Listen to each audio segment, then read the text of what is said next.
we'll get 8x cubed y squared. 7 divided by 8 does not simplify. With the x's, we subtract exponents. 3 minus 1 is 2. It goes wherever the bigger exponent is. With the y's, again, we subtract exponents. 3 minus 2 is 1. And it goes wherever the y is. So 7y divided by x, 8x squared. Sorry about the phone there. For number 4, this is a crazy looking problem. It just means, remember, fractions just mean division. So it means I've got one fraction and I'm being divided by another fraction. I would always suggest rewriting this how we're used to seeing it. It helps brains not explode as much.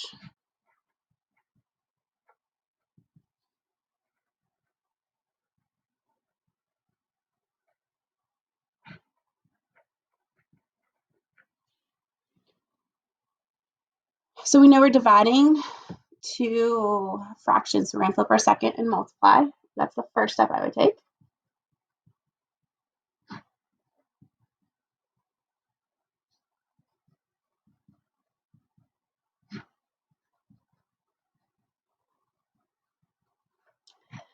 After I do that, I'm going to factor everything possible because I have binomials and a trinomial. So I know they're all groups. And I know I have to get my groups to match if possible. I have a difference of squares. So 2x minus 5, 2x plus 5. I have a GCF of 3 in the denominator. 2x minus 5. GCF of x for the numerator on the right side. X plus 2. And then trinomial in the denominator on the right side. So 2x, x plus 2 plus 5. That gives me 4 and 5, which is 9. Now anything up top can simplify with any matching group in the denominator. 2x minus 5, 2x plus 5, x plus 2, and I'm going to be left with x divided by 3.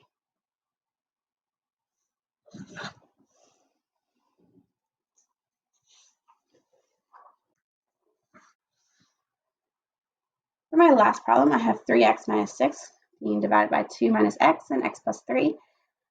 And then that whole thing is being divided by 3. So whenever you see something that is not already in fraction form, there's always a pretend 1 underneath. Because when you divide by 1, it doesn't change it.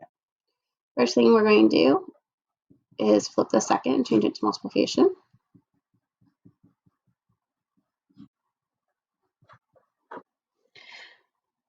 And they were really nice and already factored the bottom for me.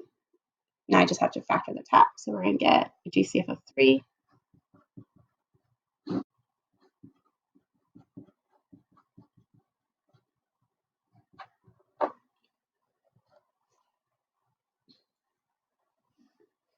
The only difference between these two groups is the minus sign. This is a positive x, negative 2, positive 2.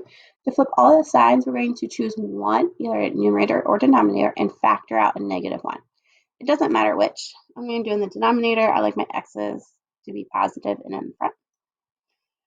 When I do that, I'm going to get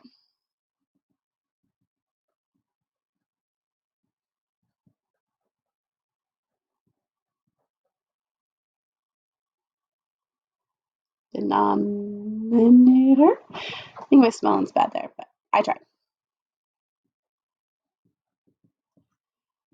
So I'm going to factor out negative 1 there. So I'm going to have negative 1, and then that's going to make that negative 2. That's going to make that positive x. Positive divided by negative is negative. Negative divided by negative is positive.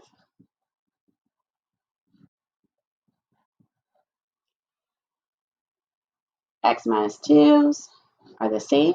The 3's are the same. We're going to be left with 1 divided by negative x plus 3. And you can leave it exactly like that.